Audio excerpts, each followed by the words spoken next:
ما شاء الله لا حول ولا قوة إلا بالله العلي العظيم. أعوذ بالله من شر الشيطان اللعين الرجيم. بسم الله الرحمن الرحيم. الحمد لله رب العالمين والعاقبة للمتقين والجنة للموحدين والنار للعاصين. ثم الصلاة والسلام على سيدنا ونبينا وحبيبنا حبيب إله العالمين أبي القاسم. يا أيها الذين آمنوا أوصيكم عباد الله ونفسي بتقوى الله. اتقوا الله فإن خير الزاد التقوى.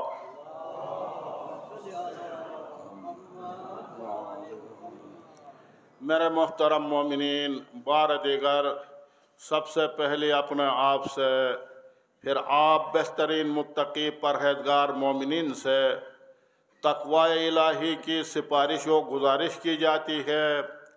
ہمیشہ تقوی الہی کو نظر میں رکھیے اور قبر کو مد نظر رکھ کر اعمال بجا لائیے، اور حشر نشر قیامت کو مد نظر رکھ کر چلیے، اور یہی بہترین توشہ آخرت ہے۔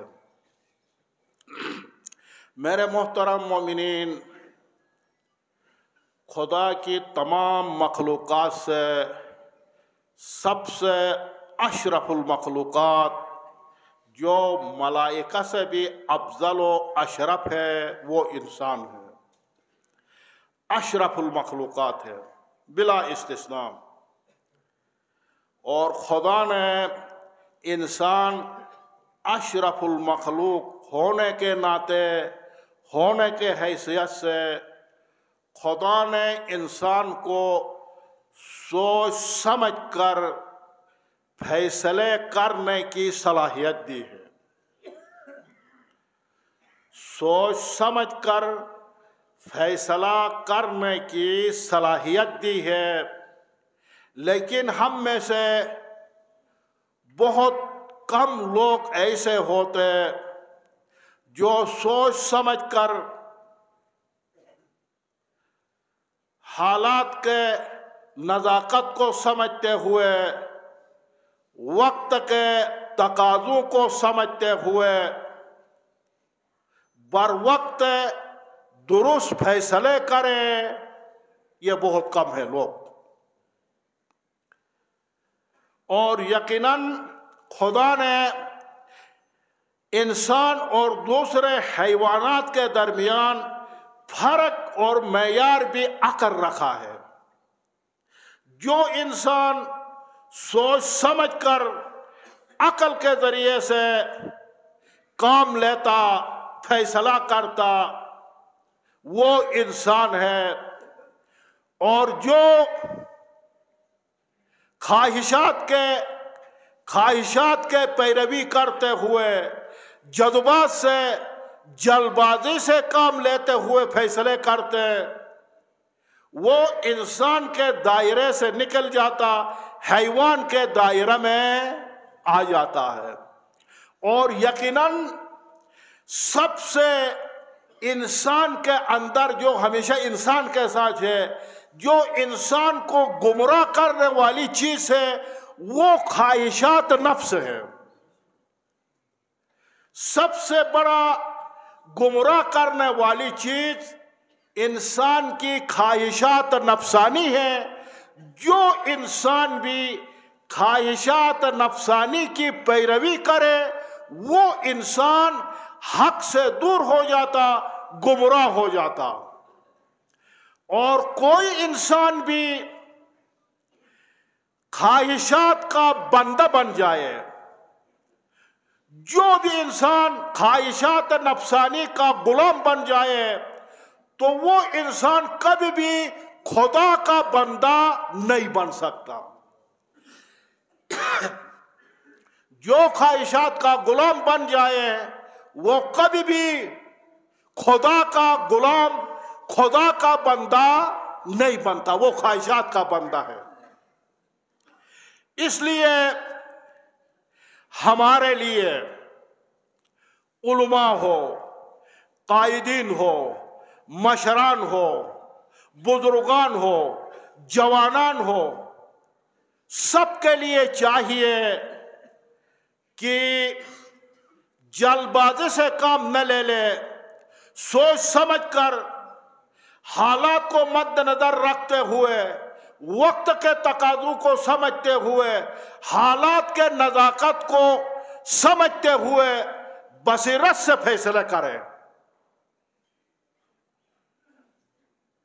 یقیناً ہمیں چاہیے تقوی دینی بھی رکھنا چاہیے، اور ہمیں چاہیے تقوی سیاسی بھی ہمارے پاس ہونا چاہیے۔ تقوی دینی کا معنی یہ ہے ہمارا جو بھی فیصلہ ہو وہ دین کے دائرے کے اندر ہونا چاہیے۔ ایسا نہ ہو خدا نخواستہ ہمارا کوئی بھی فیصلہ دین کے دائرے کے باہر ہو، خاص کر خون کے مسئلے میں، جہاں خون کا گرنا ہو۔ خون بہت عزیز ہے، خون بہت مہم ہے، وہاں ہمارے فیصلے دین کے اندر، اسلام کے دائرے کے اندر، مکتب کے اندر، اپنے عقائد کے اندر ہونا، یہ تقوی دینی ہے۔ تقوی سیاسی یہ کہ ہمیں سیاسی غلطیوں سے اپنے آپ کو بچانا چاہیے۔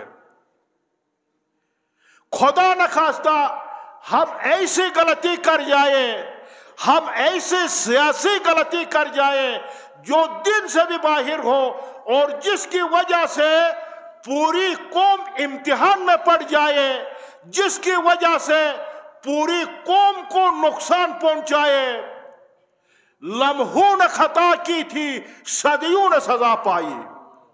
ایسا نہ ہو کوئی ہمارا قومی فیصلہ جذبات کے بنا پر، خواہشات کے بنا پر، جلد بازی کے بنا پر جو ساری قوم کو امتحان میں اور مشکلات سے دوچار کر دے، مشکلات کا شکار کر دے۔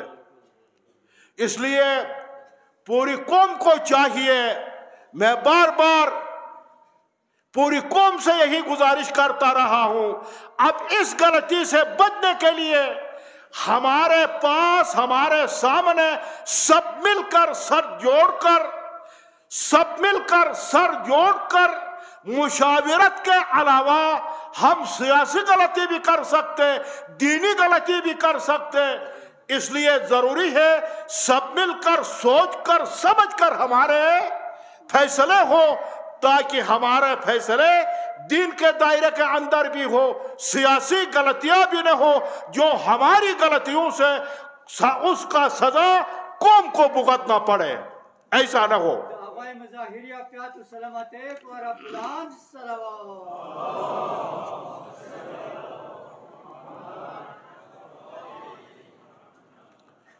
یہ ہم کس صورت میں اس غلطی سے بچ سکتے؟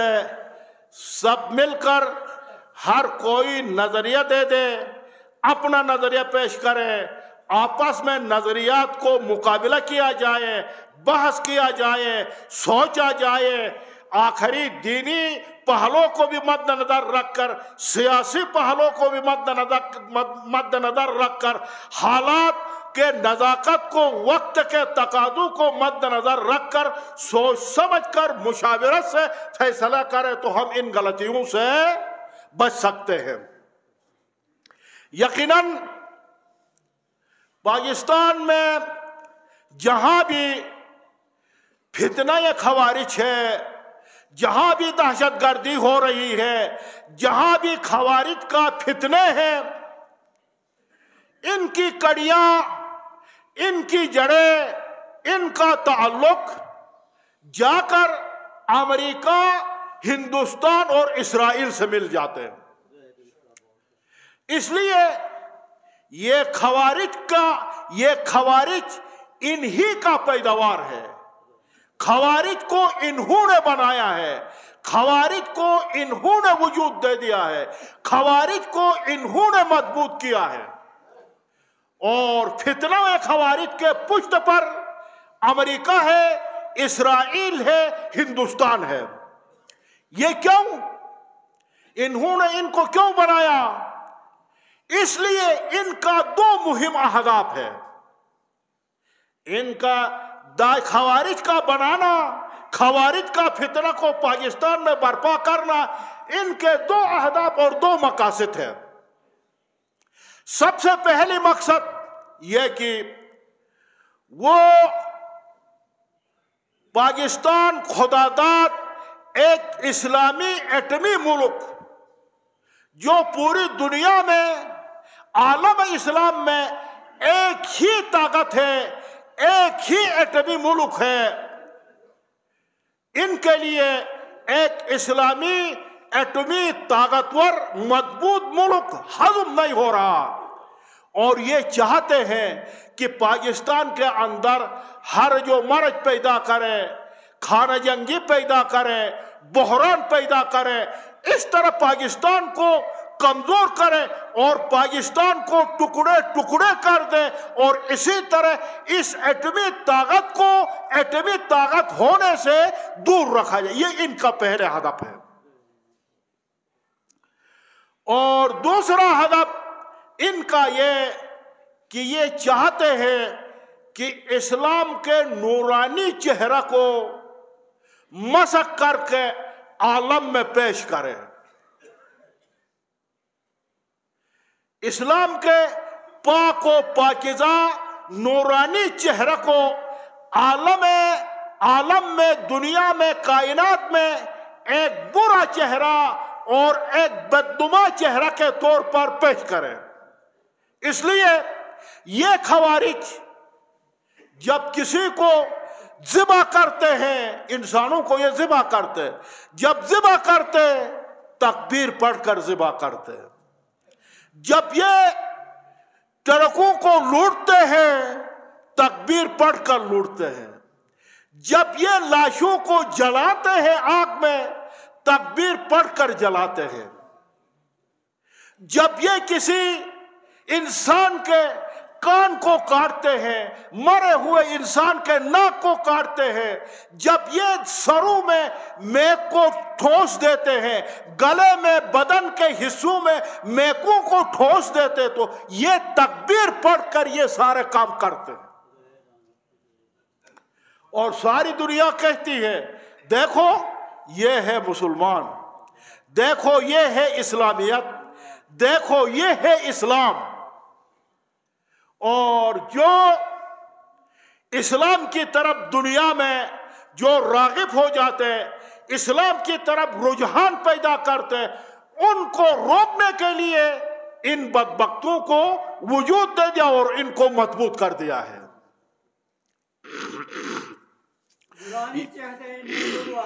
پیغمبر خاتم وانے بلند صلوات۔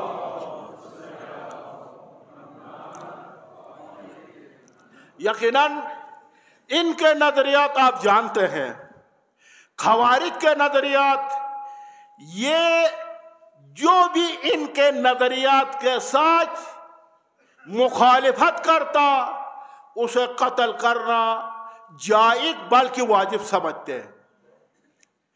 شیعوں کو یہ کافر سمجھتے، فوج کو مرتد سمجھتے، اور یہ دونوں کو، کافر اور مرتد دونوں کو قتل کرنا جائز سمجھتے، اور اسی کو جنت جانے کا پروانہ، ذریعہ، وسیلہ سمجھتے۔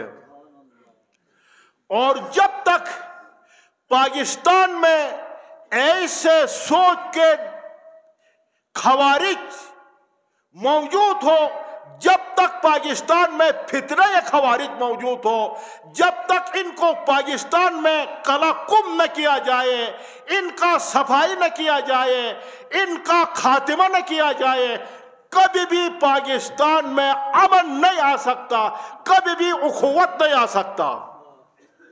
اور اسی طرح اس علاقے میں خاص کر بہت بڑی مدت سے ہماری حکومت کی کمزوری کی وجہ سے خوارج کا فتنہ 4 ماہ سے اس علاقے میں فتنہ بپا ہے، اور ابھی تک ہماری حکومت نے اس خوارج کے فتنہ کے اوپر کنٹرول نہیں کر سکا، اور جب تک اس علاقہ سے ان خوارج کے فتنہ کو، ان خوارج کو ختم نہیں کیا جاتا، صفایا نہیں کیا جاتا، نہ اس علاقہ میں امن آ سکتا ہے، نہ راستے محفوظ ہو سکتے اور نہ کوئی کارروائی محفوظ ہو سکتی۔ تو اس لیے ہمارا پرزور مطالبہ ہے کہ ان کو خاص کر اس علاقہ سے انہیں قلقم کیا جائے، ان کی صفائی کیا جائے، راستوں کو محفوظ بنایا جائے اور محاصرہ کو جلد از جلد ختم کیا جائے۔ اور یقیناً پوری پاکستانی قوم، خاص کر شیعیان حیدر کرار، ان خوارج کے خلاف مخالف رہے ہیں، مخالف ہے اور مخالف رہیں گے۔ ہم کربلا سے ان کے مخالف تھے، اب بھی مخالف ہے اور قیامت تک ان کے مخالف رہیں گے، اور کربلا سے لے کر اب تک ہم ان کو روکا ہے، ان کے ساتھ لڑا ہے اور لڑ رہے ہیں، اور قیامت تک ان کے ساتھ لڑیں گے ہم۔ نعرہ حیدری۔ اور آخر میں یہ کہ ڈیرہ محترم آغائے مزمل کو جس انداز سے، جس طریقے سے، جس طرح انہیں گرفتار کیا گیا، ہم اس کا بھرپور مذمت کرتے ہیں۔ اور جبکہ ان دھرنا والوں نے جب 144 لگا تو قانون کا احترام کرتے ہوئے فوراً دھرنا کو ختم کر دیا، اور ابھی تک 144 لگنے کے باوجود راستے میں دھرنے بھی ہیں، نعرے بھی ہیں، کفر کے فتویٰ بھی لگتے ہیں، انہیں گرفتار نہیں کیا جاتا۔ یہ اس طرح ہم سمجھتے یہ ایک طرفہ کارروائی ہے، اور ایک طرفہ کارروائی کو بند کیا جائے اور انہیں جلد از جلد عدالت میں لایا جائے اور عدالت میں پیش کیا جائے۔ اور اسی کے ساتھ دعا ہے پروردگارہ بحق انوار طیبہ چہاردہ معصومین، اس قوم پر، مومنین پر اپنی رحمتیں، برکتیں، نعمتیں شامل حال فرما۔